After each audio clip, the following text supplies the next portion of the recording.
ये जीवन पग पग उजड़ा है और पग पग में अंधेरा है।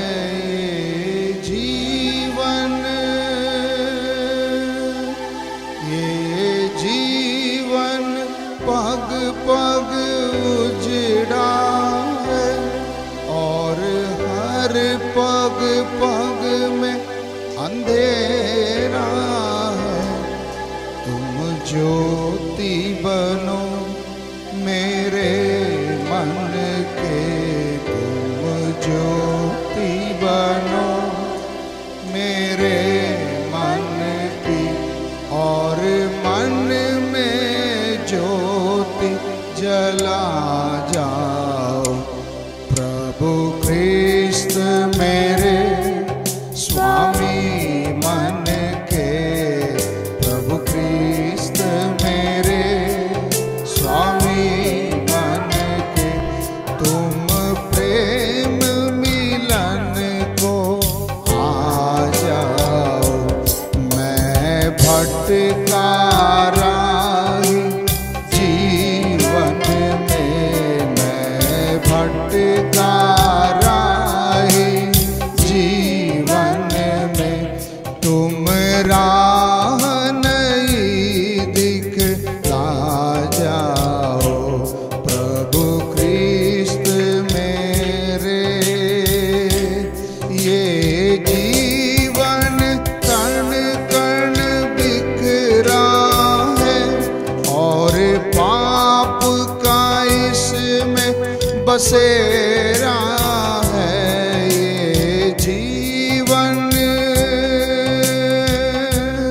ये जीवन कण कण बिखरा है और पाप का इसमें बसेरा है।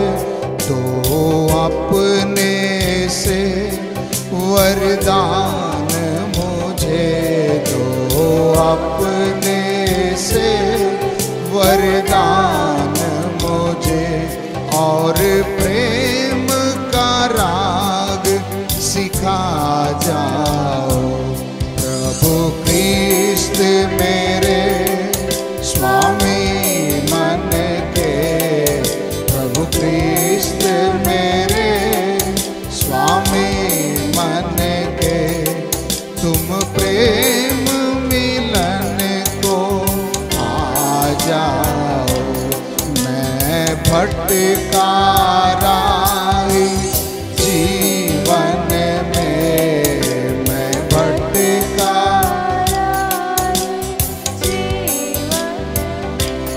तुम राह नहीं दिखला जाओ। प्रभु ख्रिस्त मेरे ये मन तुम बिन अब प्यासा है, रात तकते नयन सुलगते। ये मन तुम बिन, ये मन तुम बिन अब प्यासा है, रात तकते नयन सुलगते हैं। तुम तृप्त करो जीवन जल से, तुम तृप्त करो जीवन जल से, और मन की प्यास बुझा जाओ। प्रभु ख्रिस्त मेरे स्वामी मन, सब मिलकर गाएंगे। प्रभु ख्रिस्त मेरे स्वामी, और एक बार के, प्रभु ख्रिस्त मेरे स्वामी मन के, तुम प्रेम मिलन को आ जाओ। मैं भटका राही जीवन में, मैं भटका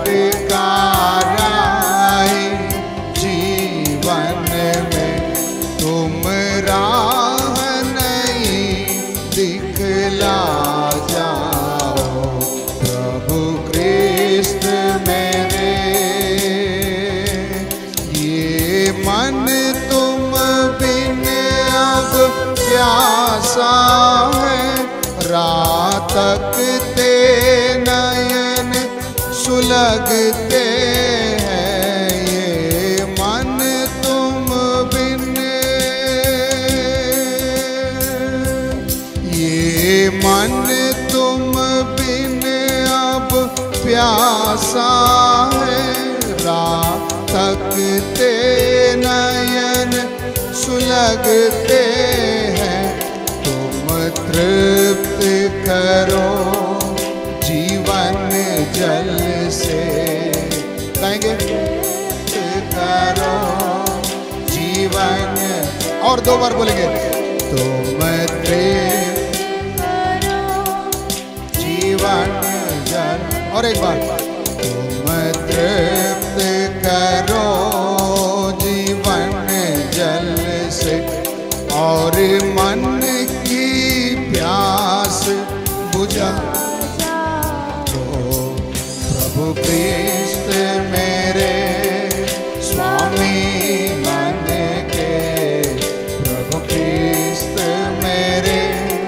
स्वामी मन के, तुम प्रेम मिलन को आ जाओ, मैं भटका राही जीवन में, मैं भटका राही जीवन में, तुम राह नहीं दिखला जाओ, प्रभु कृष्ण मेरे।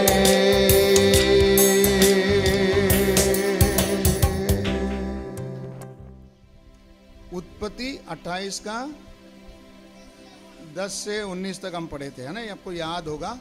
याकूब बेरशेबा से हारान की ओर जा रहा है। क्यों जा रहा है वो मैंने आपको बताया था, किस लिए जा रहा था, क्योंकि अपने भाई का पहलौटेपन का अधिकार भी छीन लिया था, और आशीष को भी, क्या पिताजी देने वाला आशीष को भी क्या कर लिया था, छीन लिया था।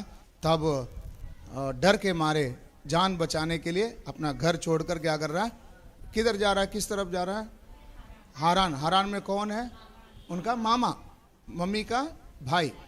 तो उस तरफ जाते समय में कई ऐसा जगह में पहुंचा जिसका नाम याकूब को नहीं मालूम था, लेकिन उधर बाद में लिखा है, नाम लिखा है, लेकिन वो नाम याकूब को नहीं मालूम था। ये पुस्तक का जो लेखक है, उत्पत्ति का लेखक कौन है, मूसा। मूसा ने उस समय का मुताबिक परमेश्वर ने जो प्रकाशन दिया, उस जगह का नाम को क्या कर रहा है, लिख रहा है, लेकिन याकूब को जगह का नाम नहीं मालूम था। अभी अकेला है, तो रात के समय उसने क्या किया, तुरंत सपना देगा, हाँ, क्या किया, उसने उस स्थान में कि पत्थरों में से एक पत्थर, है ना, वो जगह पूरा किससे भरा हुआ जगह है, पथरीली जगह है, तो उनके उस स्थान में से एक पत्थर को अपने सिराने के लिए क्या किया, तकिया बनाकर वहां पर वो क्या किया, सो गया। सोते समय में परमेश्वर उसको क्या दे रहा है, स्वप्न दे रहा है। तो देते समय में स्वप्न में क्या था, एक सीढ़ी है जिसका एक सिरा किधर है, पृथ्वी पर है, और एक सिरा किधर है, स्वर्ग में टच है। एक सीढ़ी है, उस सीढ़ी में से स्वर्गदूत चढ़ रहे हैं और उतर रहे, चढ़ रहे उतर रहे, और ऊपरी छोर में कौन है, परमेश्वर बैठा है। और उसके बाद परमेश्वर याकूब से आने वाले दिनों में परमेश्वर उसके साथ क्या क्या करने जा रहा है, उस बात को क्या कर रहा है, बता रहे। तो याकूब सारा स्वप्न को देखा, देखकर जब उठा तो डर गया। क्या हो गया, डर गया, क्योंकि वो उस जगह को हल्का समझ रहा था, लेकिन असली में वो क्या था, वो क्या था, परमेश्वर का और भवन। वो जगह क्या है, परमेश्वर का, है ना। वो खाली उतना लाइन को आप पढ़िए, उत्पत्ति 28वां अध्याय, कितना वचन है, 17 वचन को पढ़िए। और भय खाकर उसने कहा, भय खाकर उसने कहा, यह स्थान क्या ही भयानक है, ये स्थान क्या ही भयानक है, यह तो परमेश्वर के भवन को छोड़, ये स्थान परमेश्वर के भवन को छोड़ और कुछ नहीं हो सकता, और कुछ हो ही नहीं सकता, वरन यह स्वर्ग का फाटक ही होगा। इतना ही नहीं, ये क्या भी है, स्वर्ग का फाटक है। तो मैंने आपको इस अध्याय को घर से पढ़ने के लिए बोला था, आपने पढ़े तो अच्छी बात है, प्रभु ने आपको कुछ बात उसमें बताया होगा। मेरा सवाल है, ये किस बात को दर्शाता है? ये जो घटना है ना, आत्मिक तौर से अगर इसको लेंगे तो ये किस बात को दर्शाता है? कोई बता सकते हैं? जल्दी बताए, किस बात को दर्शाता है? नहीं बताऊंगा, नहीं तुम बताओ, है ना? ठीक है, मैं ही बता देता हूं, ठीक है। अभी हम लोग इसका सारांश को समझेंगे। आज का विषय है याकूब का स्वप्न का अर्थ क्या है। याकूब का स्वप्न का, जो स्वप्न देख रहा है उसका अर्थ क्या है। याकूब का बारे में आपको मालूम है, याकूब एक चरवाहा था, है ना, भेड़ चराता था ना, और तंबू में निवास करना पसंद करता था। किसमें? तंबू में निवास करना पसंद करता, मतलब परिवार के साथ रहना बहुत पसंद करता था। लेकिन याकूब के अंदर एक खूबी थी, मैं किसी से कमजोर बनकर नहीं रहना चाहिए। क्या याकूब का खूबी क्या थी? उसका सोच, खूबी बोलते के समय में उसका क्या था? एक सोच था, जन्म से उसका एक सोच था, मैं किसी से भी क्या नहीं होना चाहिए, कम नहीं होना चाहिए, मैं सबसे एक तो भी क्या होना चाहिए, है ना। आप बच्चे लोग, आप लोग भी ध्यान दें इस बात को।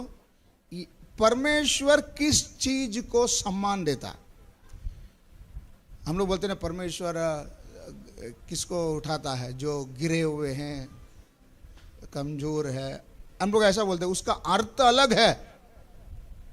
परमेश्वर को ऐसा खोखला नहीं चाहिए। खोखला बोले तो समझ में ना, जो अंदर से क्या है कुछ नहीं, बाहर से क्या है। खोखला बोले तो समझ में ना, इसको तुम्हारे शब्द में क्या बोलेंगे? जो अंदर से खाली है वो चीज को क्या बोलेंगे? खाली है। वो चीज परमेश्वर को नहीं चाहिए।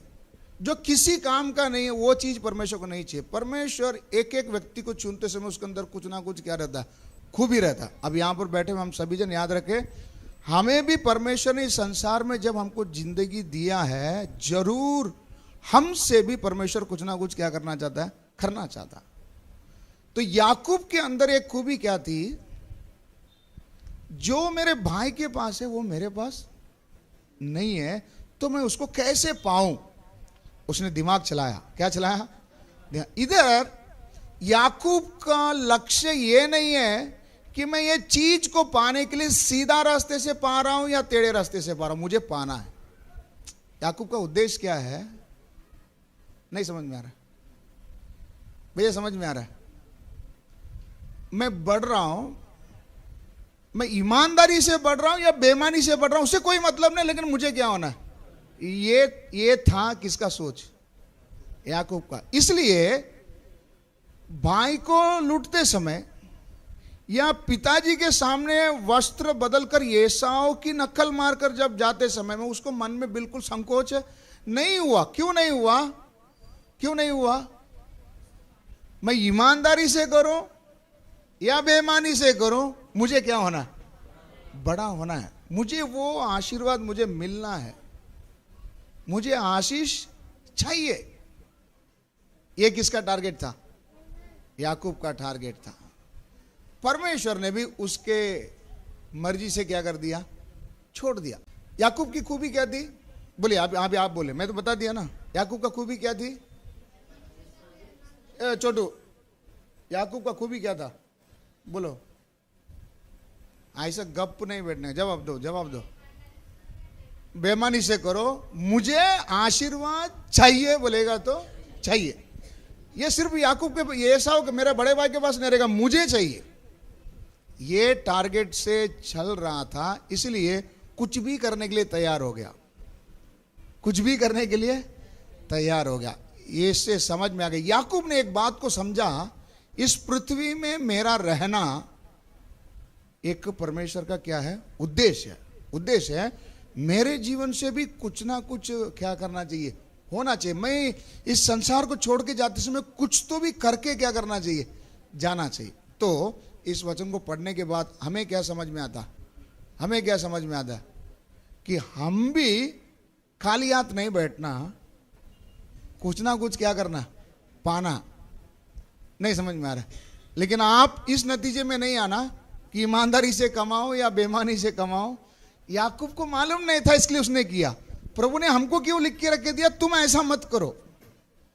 परमेश्वर याकूब को क्या बताना चाह रहा था, तू कुछ भी गुलंठी मार ले, आखिर में तू इतना ही ले सकता। इतना ही क्या कर सकता, क्या ले सकता है? ज्यादा से ज्यादा क्या ले सकता है? भाई का पहलौठे का अधिकार ले सकता है। दूसरा, भाई को मिलने वाला आशीर्वाद को ले सकता है। इतना ही तू तेरे दिमाग से क्या कर सकता। लेकिन हे याकूब, तेरे लिए मैंने जो योजना बनाई है, ये प्लान बहुत बड़ा है। ये प्लान नहीं समझा? तू खाली कितना ही लिया, सिर्फ बड़े भाई का जो आशीर्वाद था उतना ही चोरी किया। इसके आगे तो कुछ भी नहीं कर सकता। लेकिन याकूब, मैंने तेरे लिए एक बड़ा सोच क्या करके रखा है, सोच कर रखा है, और उस बात को जब तक मैं तेरे जीवन में पूरा नहीं करूं, मैं तुझे छोड़ूंगा नहीं। हालेलुया, जोर से हालेलुया। इससे एक बात क्लियर हो गया, सिर्फ याकूब नहीं, यहां पर बैठे हुए हम हर एक के ऊपर भी परमेश्वर का एक क्या है, उद्देश्य है। उस उद्देश्य को वो जरूर क्या करेगा, जरूर वो क्या करेगा, पूरा भी करेगा। समझ में आ रहा? तो ये घटना के द्वारा हम जांचेंगे परमेश्वर का मेरे जीवन में क्या उद्देश्य है। परमेश्वर जब स्वप्न देकर खत्म हो गया, याकूब बोलता है, सचमुच ये जगह क्या है, परमेश्वर का भवन है। ये परमेश्वर का भवन है। तो परमेश्वर का भवन आज कौन है, किधर है? परमेश्वर का भवन किधर है? बांद्रा में है? कहाँ है, बोलिए ना। हाँ जी, हम जिधर बैठे हैं ये जगह, ये परमेश्वर का भवन है। बोलिए ना। नीतू बहन, भवन कहाँ है? बांद्रा में है? कहाँ है, बोलिए ना। छोटू किधर है? हाँ, थाने में है। थाने में है, अच्छा। हाँ। और कोई बोलो, बताओ, मन की बात बताओ। वचन के मुताबिक भवन किधर है? यरूशलेम में है, इज़राइल में, किधर है? वचन में लिखा है, हमें परमेश्वर ने अपना भवन से क्या किया है, बनाया। तुम जीवते परमेश्वर का मंदिर हो। मंदिर, अच्छा मैंने भवन बोला इसलिए आप लोग कंफ्यूज हो गया। भवन और मंदिर दोनों क्या है, सेम है, रहने का स्थान। तो याकूब बोलता है, ये जगह सादा नहीं है, ये क्या है, परमेश्वर का भवन है। तो मेरा जीवन, मेरा शरीर, मेरा मन, मेरा हृदय परमेश्वर का क्या है, मंदिर है, जिसमें परमेश्वर क्या करता है, परमेश्वर वास करता है। का दूसरा शब्द मैं अगर बोलूं, जहां पर परमेश्वर की उपस्थिति क्या करती है, रहती है। परमेश्वर की उपस्थिति, मौजूदगी। परमेश्वर किधर मौजूद है? ऐसा खुले में। कहां? मंदिर में। परमेश्वर किधर वास करता है? मंदिर। तो मंदिर कौन है? हम सब एक कौन है, मंदिर है। यहां पर परमेश्वर की उपस्थिति क्या करती है, वास करती है। तो परमेश्वर की उपस्थिति मेरे अंदर वास करते समय होता क्या है?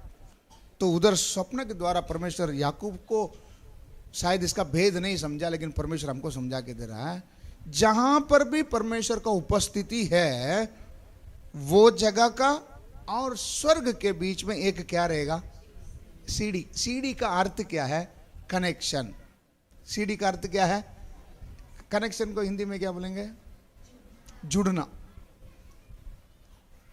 भैया समझ में आ रहा है? सीढ़ी का अर्थ क्या है, एक जुड़ना। किसको किसको, भवन को और स्वर्ग को।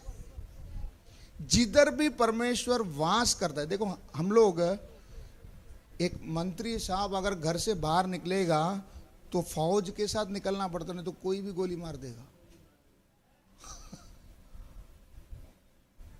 बहुत बारीकी से निगरानी रखना पड़ता है।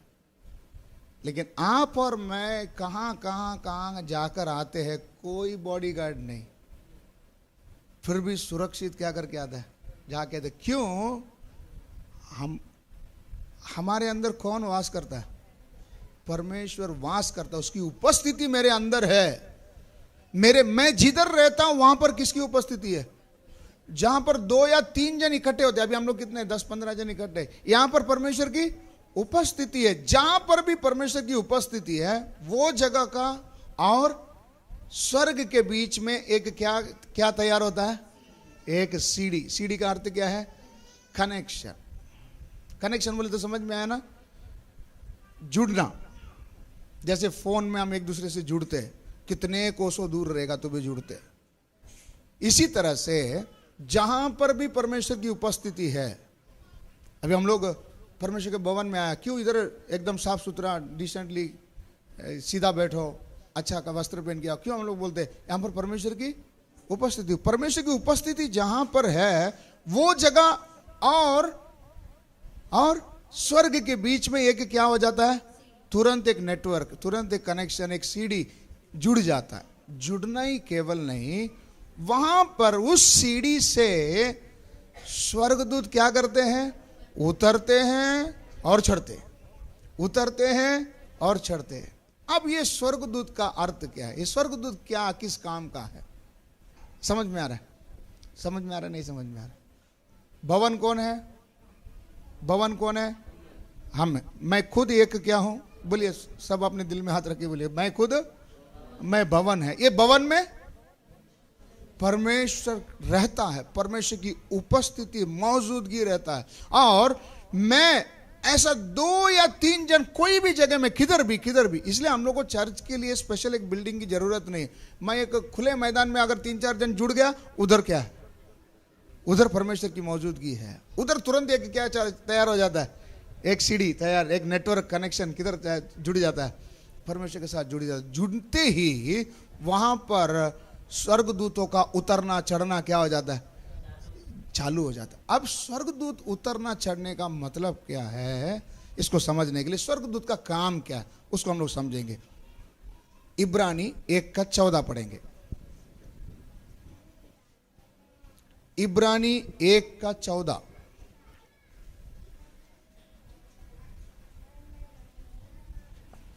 क्या वे सब सेवा टहल करने वाली आत्माएं नहीं? हाँ, जो उद्धार पाने वालों के लिए, जो उद्धार पाने वालों के लिए सेवा करने को भेजी जाती है। सेवा करने को क्या किया जाता है? भेजे जाती है। स्वर्गदूत कौन है? स्वर्गदूत कौन है? सेवा टहल करने वाली आत्मा। आत्मा बोलते समय वो दिखेगा नहीं। स्वर्गदूत कौन है? अच्छा, किसकी सेवा करते हैं? जो लोग अभी उद्धार पाने वाले हैं, है ना? 3 प्रकार का उद्धार, हम उद्धार पा चुके हैं, पा रहे हैं और पाने वाले। उद्धार पायों की सेवा टहल करने वाली आत्मा है कौन? स्वर्गदूत। स्वर्गदूत का अर्थ क्या है? स्वर्गदूत कौन है? स्वर्गदूत कौन है? पौलुस स्वर्गदूत कौन है? सेवक कौन है? सेवा टहल करने वाली आत्मा कौन है? अब ये टहल बहल ये सब शब्द नया सुन रहा हूं, ऐसा करके अगर बोलते हैं सेवा टहल करने वाला मतलब नौकरी करने वाला या काम करने वाली आत्मा। समझ में आया?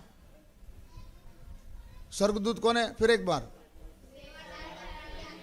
किसकी सेवा करते? जो लोग उद्धार पा रहे हैं, पाएंगे।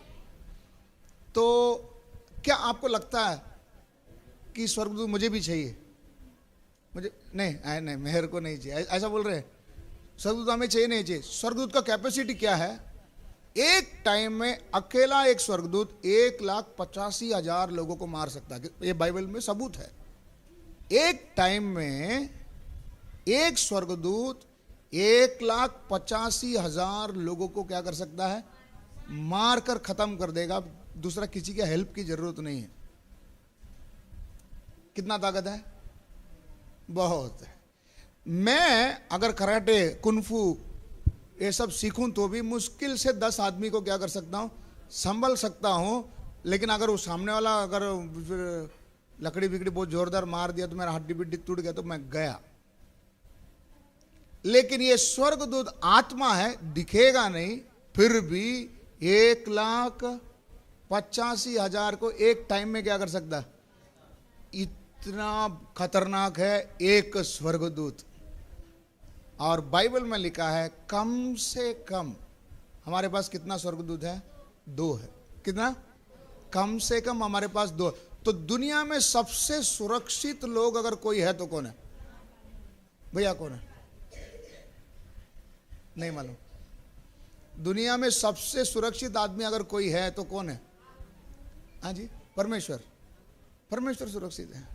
अभी तो हम पढ़े परमेश्वर ने उद्धार पाने वालों के लिए मदद के लिए कम से कम कितने स्वर्गदूत दिए हैं? कितने दिए हैं? 2 दिए हैं। एक स्वर्गदूत का कैपेसिटी कितना है? 1,85,000। अगर 2 को जोड़िए तो इतने लोगों को ये 2 स्वर्गदूत अगर संभाल लेगा तो मुझे किस बात की डर? मुझे किस बात की डर है? हम सब उद्धार पा रहे हैं, है ना? उद्धार पाए हुए हैं ना? हमारी सेवा के लिए, हम सबकी सेवा के लिए, हम एक एक के साथ, अगर आप उद्धार पाने की उद्देश्य से आप चल रहे हैं, प्रभु मुझे उद्धार पाना है, मैं पा लिया, अब पा रहा हूं और पाने वाला हूं, इस उद्देश्य से चलते समय मेरे साथ कम से कम कितने स्वर्गदूत है? 2 स्वर्गदूत है। एक का कैपेसिटी कितना है? 1,85,000 लोगों को क्या कर सकता है? वो मार सकता है। सामने वाला उसको मार नहीं सकता। क्यों नहीं मार सकता? क्योंकि वो आत्मा है, दिखेगा ही नहीं। अभी आपको समझ में आ रहा है? सबको समझ में आया? तो उद्धार पाने वालों के लिए सेवा टहल करने के लिए दी गई आत्मा ही कौन है? स्वर्गदूत है। तो दूसरा और एक बात हम पढ़ लेंगे, भजन संहिता 91 का 11 और 12।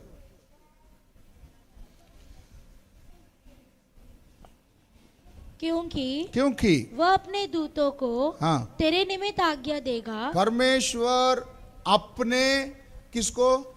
दूत को, ऐसा लिखा है, या दूतों को? दूतों। मैंने आपको बोला ना, एक जन के पीछे कितना जन है? सिर्फ 2 नहीं, कम से कम 2 बोला मैंने आपको। क्या बोला? अभी ज्यादा कितना है मालूम नहीं, लेकिन कम से कम कितना है स्वर्गदूत है? क्यों? इधर वाक्य में क्या लिखा है? वह अपने दूतों को, एक कौन सा आपने स्कूल में पढ़ा ना, एक वचन अनेक वचन पढ़े आपने स्कूल में? पढ़े है ना? नहीं, तुम्हारा सब्जेक्ट में आया ही नहीं। हाँ, बहुवचन, बहुवचन। हाँ, एक वचन बहुवचन। दीदी आप पढ़े हैं स्कूल में? एक वचन बहुवचन। एक वचन बोलेगा तो एक, बहुवचन बोलेगा तो वो बहुत सारा, बहुत सारा, गिन नहीं सकते। तो इधर ये वाक्य में परमेश्वर ने एक वचन में बोला या बहुवचन में बोला? बहुवचन में बोला। कैसा? दूतों को। दूतों को बोलते समय में वो एक नहीं है, कई है, लेकिन हम लोग कम से कम कितना पकड़ते? 2। तो परमेश्वर अपने दूतों को आज्ञा देता है आगे कि जहां कहीं तू जाए, कि जहां कहीं तू क्या करे? जाए, वे तेरी रक्षा करे। वे तेरी क्या करे? दूत का काम क्या है? किसकी? कौन?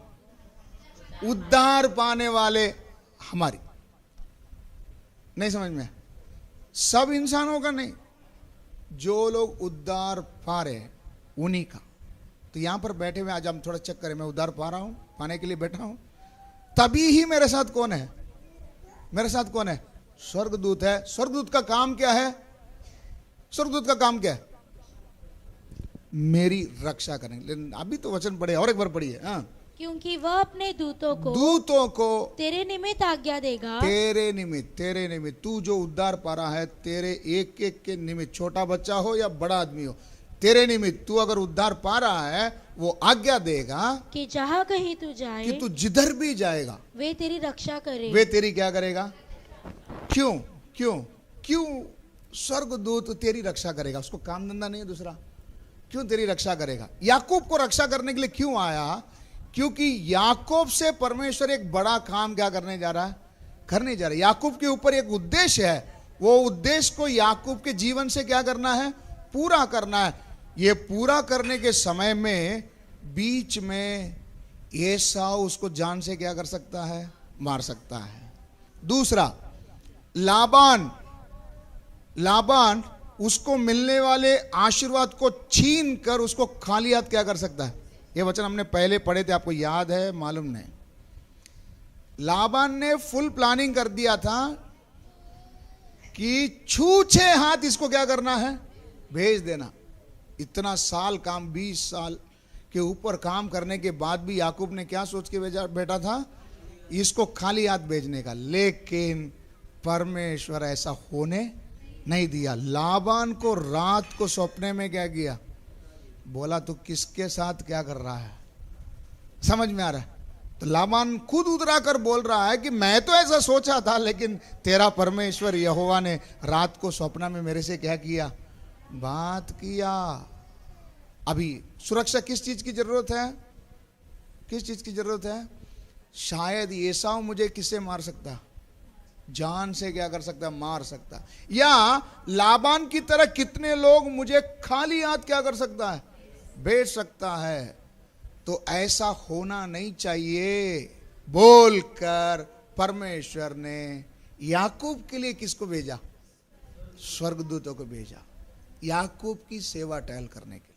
इसी तरह से यहां पर बैठे हुए हम एक एक जन के ऊपर परमेश्वर का इतना नजर है। हम एक एक के ऊपर परमेश्वर का उद्देश्य है। यह उद्देश्य जब तक पूरा नहीं हो जाएगा तब तक हमें कोई भी क्या नहीं कर पाए, कोई नुकसान नहीं पहुंचा सके। इसलिए परमेश्वर ने अपने दूतों को क्या किया है? परमेश्वर तो हमारे साथ है, एक्स्ट्रा एक फौज को हमारे साथ में क्या किया है? दिया। अभी आप बताओ दुनिया में सबसे सुरक्षित कौन है? जो उद्धार पाए। मैं तो उसमें नहीं, ऐसा मैं तो उसमें नहीं, जो लोग पाए होंगे उनको नहीं। हालेलुया। उद्धार पाने वाला हम एक एक जन दुनिया में सबसे कौन है? इस बात पर विश्वास करते हैं? परमेश्वर को हालेलुया, परमेश्वर को हालेलुया, मतलब परमेश्वर की महिमा हो। हालेलुया। तो दुनिया में सबसे सुरक्षित कौन है? क्यों? क्यों? क्योंकि हमारे साथ कम से कम कितने? 2 स्वर्गदूत है। एक स्वर्गदूत का कैपेसिटी कितना है? 1,85,000 लोगों को क्या कर सकता है? मार सकता। परमेश्वर क्यों अपने दूतों को मेरे लिए आज्ञा देता है? मेरी रक्षा करने के लिए। किस चीज से रक्षा करने के लिए? एसाव की तरह कोई तो मेरा जान से मारने के लिए मेरे पीछे पड़ा है, या लाबान की तरह कोई तो मुझे नुकसान पहुंचाने के लिए मेरे पीछे पड़ा है, उनके हाथों से बचाने के लिए। हालेलुया। तो आपको कोई नुकसान पहुंचा सकता है? पहुंचाने की कोशिश भी करे, परमेश्वर रात को उससे क्या करेगा? हालेलुया। नहीं, हाँ वो तो उड़ा देगा वो बात अलग है। आपको समझ में आ रहा है? उससे रात को बात सावधानी। पहले क्या देगा? वार्निंग देगा, भाई अपना आदमी है, सुना तो ठीक, नहीं तो परमेश्वर को जगह से ही क्या कर देगा? करता है। हालेलुया। जोर से हालेलुया। हम प्रभु को कितना धन्यवाद देना चाहिए। बहुत, हमारे ऊपर इतना उसने क्या रखा है? ख्याल रखा। खुद भी हमारे साथ है। इतना ही नहीं, हमारे चारों बाजू में 24 घंटा में जिधर भी जाता हूं 24 आवर्स ड्यूटी कर रहे। कौन? स्वर्गदूत कर रहे। अब ये स्वर्गदूत सीढ़ी से उतर चढ़ रहे का मतलब क्या है? ऊपर से आने वाले क्या कर रहे हैं? ऊपर से आने वाले क्या कर रहे हैं? परमेश्वर से आज्ञा पाकर हमारी मदद करने के लिए आ रहे हैं। और नीचे से जो ऊपर जा रहा है, पौलुस बताओ, ऊपर से आने वाला परमेश्वर से ऑर्डर लेकर नीचे आ रहा है हमारी मदद करने के लिए। जो नीचे से ऊपर जा रहा है उसका मतलब क्या? कोई भी बताओ, कोई भी बताओ। काम उसका हो गया, अब वो क्या कर रहा? रिटर्न जा रहा। अभी समझ में आया? इसलिए स्वर्गदूत क्या कर रहा है?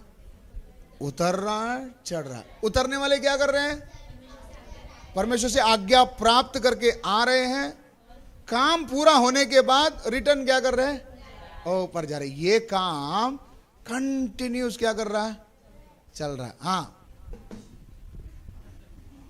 आप लोग इधर ध्यान दें। इतना आप समझ में आया? स्वर्गदूत उतर रहे, चढ़ रहे, उतर रहे, चढ़ रहे। और एक स्वर्गदूत के बारे में हम पढ़ेंगे भजन संहिता 103 का 20, जल्दी जल्दी पढ़ें। हे यहोवा के दूतों, हे यहोवा के दूतों, तुम जो बड़े वीर हो, तुम जो बड़े वीर हो और उसके वचन के मानने से उसको पूरा करते हो, और उसके वचन को मानने से उसे क्या करते हो? पूरा करते हो, उसको धन्य कहो। उसको धन्य कहो। अभी आप इस वचन को आराम से समझेंगे तो समझ में आएगा। इधर यहोवा का दूत कौन है? और एक बार पढ़ेंगे, सब लोग निकाल लिए। 103 का 20, ध्यान से पढ़िए तब हमको समझ में आएगा वचन का अर्थ क्या है। 103 का 20, फिर एक बार। हाँ, हे यहोवा के दूतों, हे यहोवा के दूतों, तुम जो बड़े वीर हो। तुम लोग कौन है? ये दूत लोग कौन है? बड़े वीर है, और उसके वचन के मानने से, और उसके वचन को मानने से उसको पूरा करते हो, उसे पूरा करते हो, उसको धन्य कहो। उसको धन्य कहो। क्या बोल रहा है? इधर यहोवा का दूत कौन है? बताइए, बताओ, यहोवा का दूत कौन है? ये लोग कैसे हैं? ये बड़े वीर लोग हैं। इतना ही नहीं, ये लोग सिर्फ परमेश्वर का वचन को ही क्या करता है? सुनता है। नहीं समझे? ध्यान से सुनिए, मैं बोलने वाले इस वचन का अर्थ को समझने की कोशिश करो। स्वर्गदूत सिर्फ किसका ही बात सुनता है? किसका ही बात सुनता है? परमेश्वर का वचन ही सुनता है। ने कईयों को आपने देखा होगा टीवी में, यूट्यूब में वगैरह हम देखे होंगे, जा आजा दूत मैं तेरे को आज्ञा देता हूं। ये किसी का सुनने वाला नहीं है। ये किसका सुनता है? सिर्फ परमेश्वर का वचन को ही क्या करता है। तो मैं क्यों ये बात को जोर दे रहा हूं? परमेश्वर का वचन को ही सुनता है। क्यों ये बात को बोल रहा हूं? इसके पीछे कारण है। इसको दूसरा कुछ बात बोलेंगे नहीं, ये सुनने वाला नहीं। इसके साथ बात करना है तो किससे बात करना पड़ेगा? वचन से। अभी समझ में आया? समझ रहे नहीं समझ रहे? स्वर्गदूत सिर्फ क्या ही सुनते हैं? परमेश्वर की वचन को ही सुनता। क्यों मैं इस बात को ऐसा बोल रहा हूं? उसको तू आ जा, बैठ जा, उसको काट डाल, मार डाल, ऐसा करके जो हमारा भाषा में हम जो बात करेंगे ना, ये तो कान ही नहीं देगा। अगर स्वर्गदूतों से बात करना है तो कैसे बात करना पड़ेगा? कैसे बात करना पड़ेगा? वचन से क्या करना पड़ेगा? क्योंकि स्वर्गदूत सिर्फ क्या ही सुनते? वचन ही सुनते। स्वर्गदूत सिर्फ क्या ही सुनते? वचन ही सुनते। क्यों? इसको समझने के लिए एक बात मैं आपको बोलकर फिर आज इधर हम लोग समाप्त करेंगे।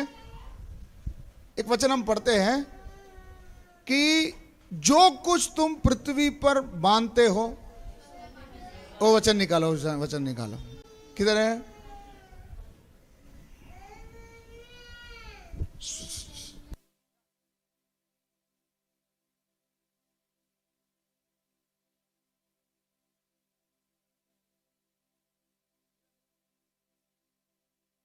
हाँ, मत्ती 18 का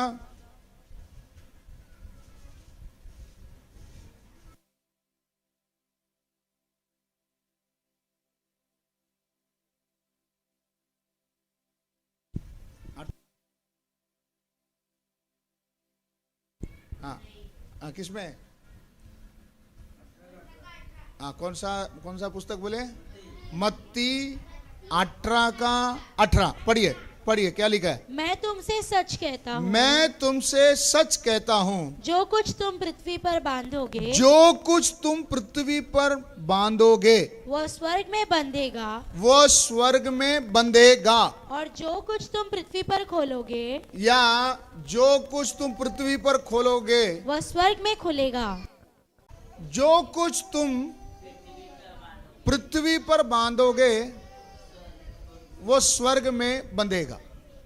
दूसरा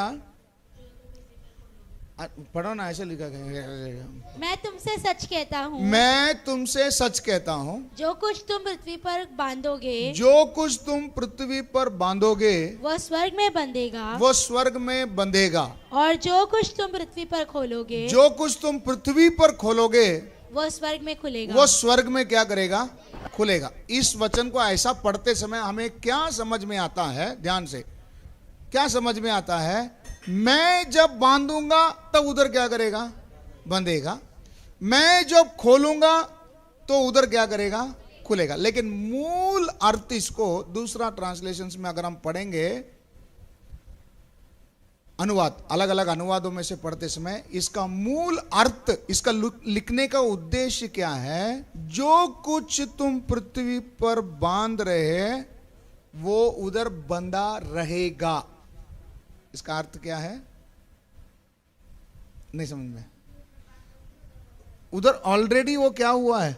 बंधा हुआ है। उसी को तुमको पृथ्वी पर क्या करना है? बांधना है। उधर जो कुछ खुला है उसी को तुम इधर क्या करना है? खोलना है। मैं बोलने के बाद उधर नहीं बंधेगा। नहीं समझ में? मैं बोलने के बाद उधर नहीं खुलेगा। उधर ऑलरेडी क्या हो चुका है? बंधा हुआ है। कुछ चीज खुला हुआ है। अभी आपको समझ में आया? इसके विपरीत वचन का अर्थ समझने की कोशिश करो, भूलना नहीं। इसका बोलने का, ये वचन बोलने का असली अर्थ क्या है? पहले से ही उधर क्या हुआ है? बंधा। क्योंकि हमारा यीशु सब कुछ काम क्या कर दिया है? कर चुका है। अभी हम बोलने के बाद वो करने वाला नहीं है, पहले ही करके रख दिया है। अभी हमारा काम क्या है? जो बंधा है ना उसी को क्या करना है? बांधना है। जो खुला है उसी को क्या करना है? खोलना है। हमारा काम दूसरा नहीं है। इसके विपरीत अगर हम लोग स्वर्गदूत को बोलेंगे, स्वर्गदूत मैं आज्ञा देता हूं जाकर इसको खोल दे, नहीं खुलेगा। खुला रहेगा तो क्या करेगा? खुलेगा। क्योंकि इसका अर्थ क्यों मैं बताना चाह रहा हूं, स्वर्ग में जो बंधा है वही इधर हम क्या कर सकते हैं? बांध सकते हैं। जो कुछ उधर खुला है वही हम इधर क्या कर सकते हैं? उदाहरण, एलिया प्रभु से प्रार्थना करता, मैं जब तक आज्ञा न दूं पृथ्वी पर क्या नहीं गिरेगा? बारिश नहीं गिरेगा। क्यों बोल रहा है? क्योंकि व्यवस्था में पहले से लिखा है, यदि तू मेरी आज्ञा को, विधियों को नहीं मानेगा, मैं तेरे देश में क्या नहीं भेजूंगा। एलिया बोलने के बाद बंधा नहीं हुआ, ये पहले से ही व्यवस्था में है। नहीं समझ में आ रहा भैया? समझ में आ रहा? थोड़ा कठिन है लेकिन समझने की कोशिश करो। व्यवस्था में पहले लिख चुका है, यदि तू मेरी आज्ञा विधियों को नहीं मानेगा तो तेरे देश में समय पर बारिश नहीं होगा। तो एलिया कर क्या रहा? जो व्यवस्था में लिखा है बस उसी को बोल रहा है। अब मैं जब तक नहीं कहूं नहीं गिरेगा। बंद, आकाश क्या हो जा? बंद हो जा। जब एलिया आवाज दिया कि नहीं, मदद के लिए कौन आएगा? कौन आएगा? स्वर्गदूत। आकाश को सीधा शटर क्या कर देगा? बंद कर देगा। क्यों बंद करेगा? क्यों ये स्वर्गदूत एलिया का बात को सुनेगा? क्योंकि व्यवस्था में लिखा है। नहीं समझ में आ रहा है? इसको और थोड़ा समझाने के लिए इधर ध्यान से, यीशु पृथ्वी पर आए, लोगों का हालत को देखकर यीशु को उनके ऊपर क्या आया?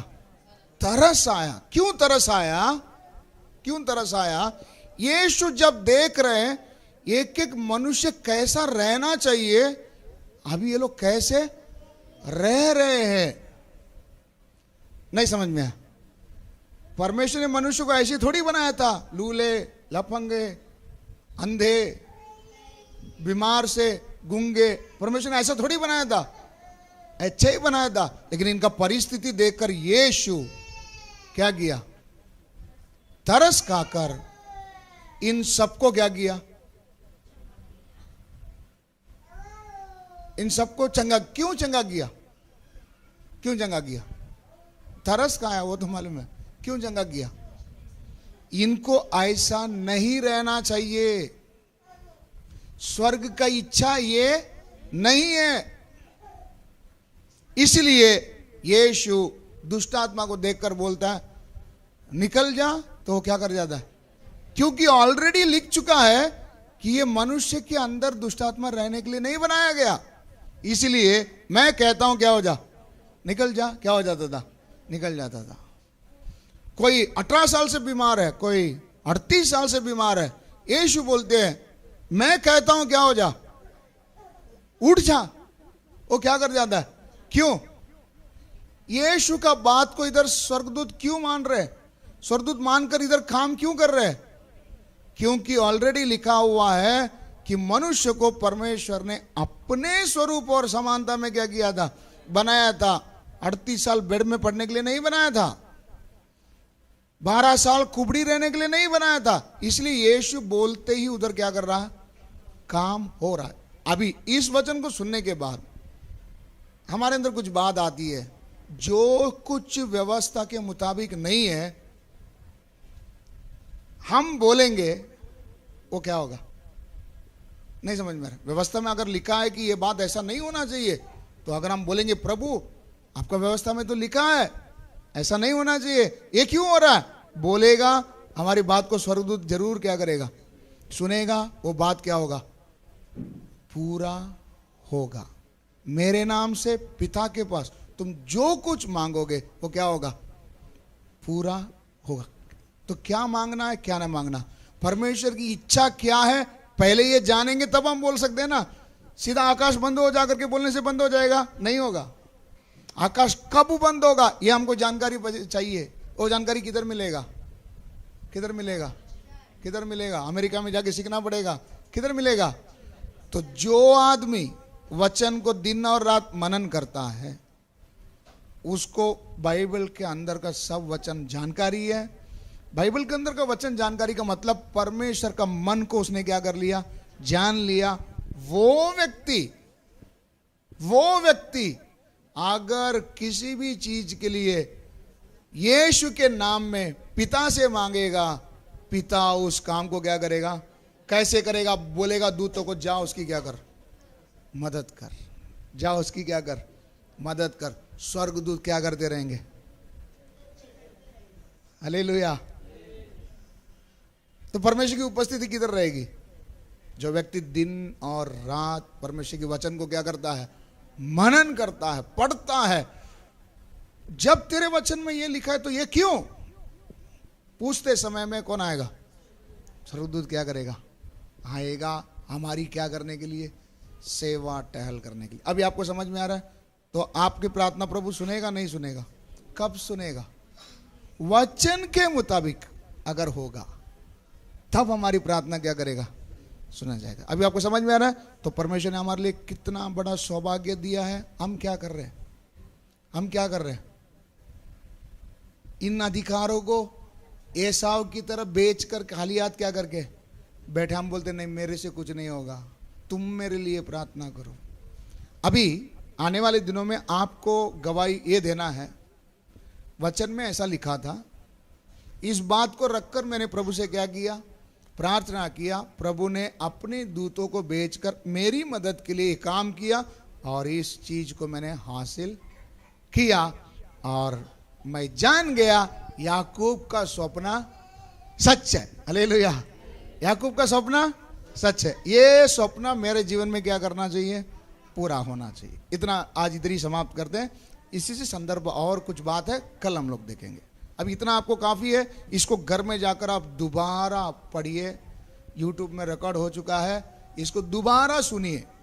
इसको बार बार सुनकर अभी आप चुपचाप नहीं बैठेंगे, अभी आप चुपचाप नहीं बैठेंगे। एलिया की तरह अभी आप उठ खड़ा होना। जो जो चीज़ आपको नहीं लग रहा है कि ये ऐसा नहीं होना चाहिए, अब वचन से आप कुछ वचनों को ढूंढ कर निकालो, उसको रखकर प्रभु से क्या करो, प्रार्थना करो। परमेश्वर अपनी दूतों को भेजेगा हमारी सहायता के लिए और वो चीज जरूर क्या करेगा, पूरा होगा। अभी आप सब चाहे छोटा हो बड़ा हो, सब लोग ये वचन को रखकर क्या करेंगे, प्रार्थना करें। क्या प्रार्थना करेंगे, मैं परमेश्वर से प्रार्थना करूंगा, परमेश्वर अपनी दूतों को मेरे लिए क्या करेगा, आज्ञा देगा और मैं जो बोला उस बात को परमेश्वर क्या करेगा, पूरा करेगा। स्वर्ग में जो परमेश्वर की मर्जी है वही पृथ्वी पर क्या होगा, पूरा होगा।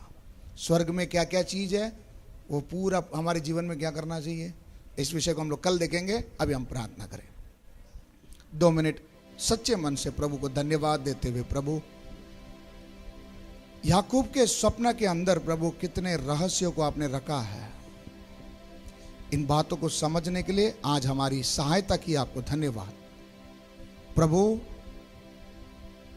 मुझे तूने ऐसा ही संसार से अलग नहीं किया है। मैं एक सादा नहीं हूं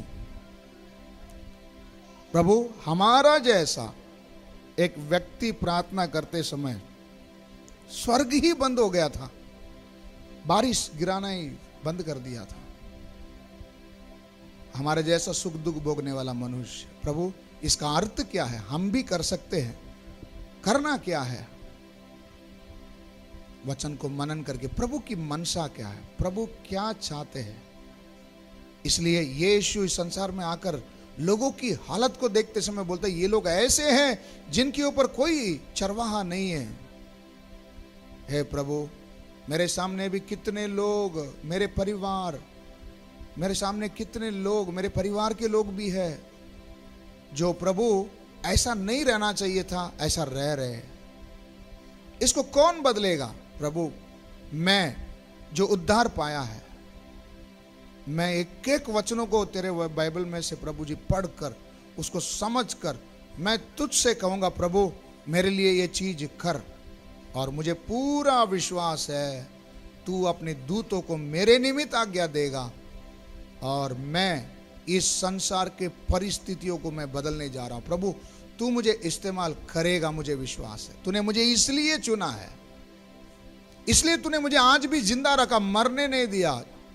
कितने एसाव मुझे जान से मारने के लिए आया था, कितने लाबान मुझे नुकसान पहुंचाने के लिए आया था, लेकिन प्रभु तूने अपने दूतों को आज्ञा देकर मुझे सुरक्षित संभाले रखा, क्योंकि मेरे ऊपर एक उद्देश्य है, जब तक वो पूरा नहीं हो तू मुझे कभी नहीं छोड़ेगा। धन्यवाद यीशु, धन्यवाद यीशु, धन्यवाद यीशु। हालेलुया। ये वचन के मुताबिक ऐसा ही मेरे जीवन में होने दे। इस वचन को जो जो सुन रहे प्रभु, आज से लेकर प्रभु जी उनमें एक बड़ा परिवर्तन होने के लिए मदद कर, मन में एक बड़ी परिवर्तन होने के लिए मदद कर। आज तक खुद को कमजोर समझकर बैठे थे, आज तक सीधा या टेढ़ा रास्ते में जाकर मैं कैसा भी बढ़ना चाहिए करके याकूब की तरह हम सोच रहे थे, लेकिन याकूब को देखकर परमेश्वर ने कहा इतना ही नहीं याकूब, तेरे लिए मैं बहुत कुछ करने का मैंने योजना बनाई है। Hallelujah, hallelujah. धन्यवाद, धन्यवाद।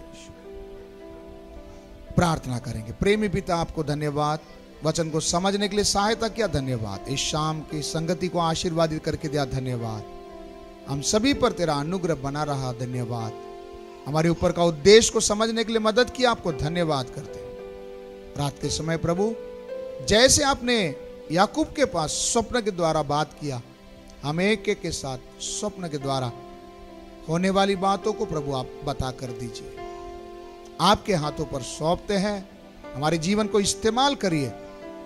हम लोग कमजोर बनकर ना रहे, हमें भी लोगों के ऊपर तरस आने दे, हमें भी परिस्थितियों को देखकर ये परिस्थिति बदलने के लिए प्रभु अपने घुटनों के बीच अपना सर डालकर प्रभु तुझसे विनती करने के लिए हमें एक को तू मदद कर, सहायता कर। प्रभु वचन को आशीर्वादित करके दिया, धन्यवाद। इस शाम की संगति को आशीर्वादित करके दिया, धन्यवाद हो प्रभु। तेरी आशीष हम एक एक के ऊपर बनी रहे प्रभु, यही हम चाहते हैं। आपने आशीर्वादित किया, आपको धन्यवाद हो। विदा होकर जा रहे, दोबारा मिलने तक आपका अनुग्रह, प्रेम, दया हम एक एक के साथ में रहकर अगुवाई करने दें। यीशु मसीह के पवित्र नाम से इस प्रार्थना को मांगते हैं, सुनो और कबूल कर पिता।